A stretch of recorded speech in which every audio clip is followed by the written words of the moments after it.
자유일보 자유 칼럼 트럼프 협상은 원형의 주판과 칼. 주동식 정치평론가.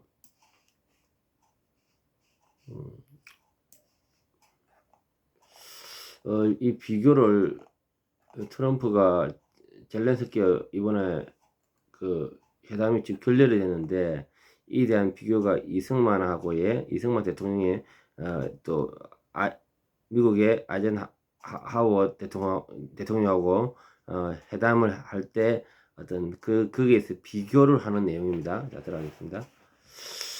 트럼프 젤렌스키의 회담이 결렬됨에 대해 트럼프의 무례한 태도가 충격적이라고 반응이 많다. 하지만 과연 그럴까?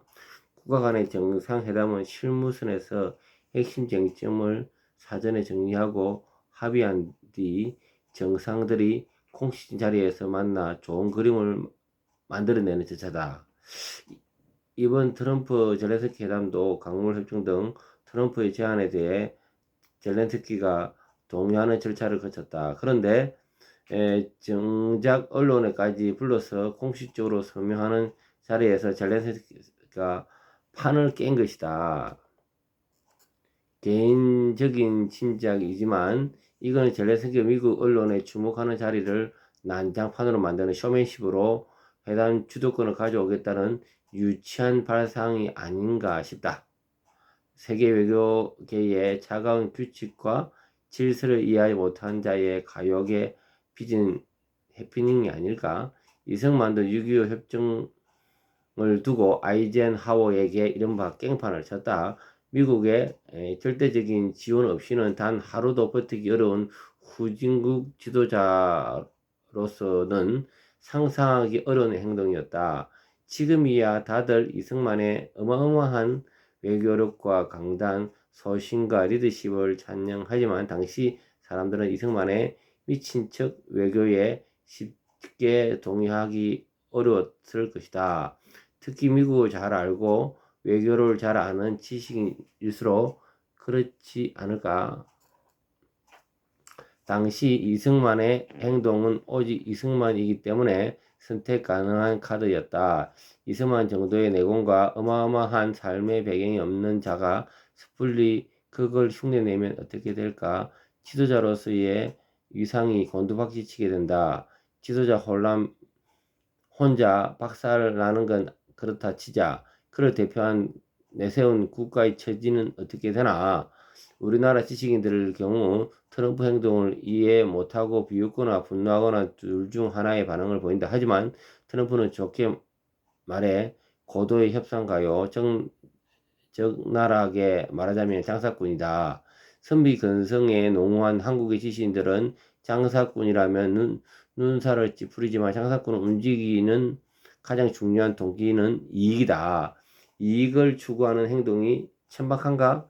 이익은 합리적인 선택을 해야 만들어낼 수 있다. 그래서 장사꾼 행동은 누가 뭐래도 합리성을 바탕으로 전개된다. 서양 정신의 원형은 무엇일까? 그 정신이 만들어진 공간은 지중해라고 본다. 지중해는 고대의 고속도로이기도 했지만 동시에 도시와 식민지를 가르는 장막이기도 했다. 지중해를 무대로 활동하는 고대 세계의 주역들은 평상시에는 이해타산이 분명한 상인이었다. 하지만 그냥 그래만으로 문제 해결이 어려워지면서 서슴없이 칼을 들고 거래의 난간을 뛰어넘는 해적으로 변신했다. 그 해적이 지금의 서양 군인의 원형이다. 그래서 상인과 군인은 본질적으로 같은 계급이다.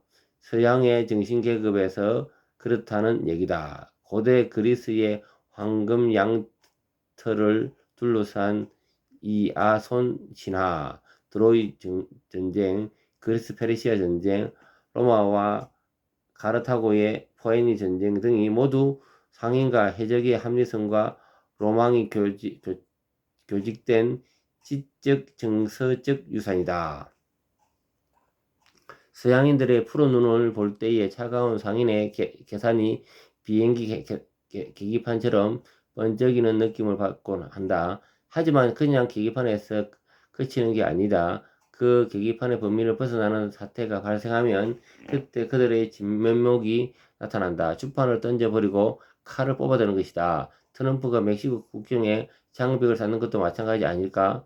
그래서 필자는 젤렌스키와 협상하는 트럼프의 태도를 욕하고 싶지 않다. 젤렌스키에게 트럼프의 카드를 받는 게 나을 것이라는 얘기를 해주고 싶을 뿐이다.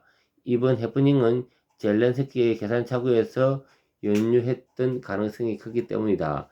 상인과 구인의 공통점이 있다. 문제 해결 능력에 따라 평가받는다는 점이다. 이승만이 아이젠하워와의 딜에서 승리했던 것은 탁월한 계산 능력이 있었기 가능했다. 하긴 우크라이나 걱정할 때가 아니다. 리더십 공백 상태인 대한민국이 더 큰 걱정이다. 지금 대한민국은 윤석열 대통령 깜빵에 있다 보니까 지금 트럼프가 전 세계를 관세 전쟁을 지금 일으키고 있는데 이 가운데 어떻게 하면 살아남느냐 죽느냐 지금 이 기로에 있거든요. 우리가 지금 현재 우리 안에서 서로 여야가 눈을 찌르면서 이렇게 에너지 낭비하기에는 너무나도 지금 세계가 급변하고 있다는 겁니다. 예, 뉴스TV입니다.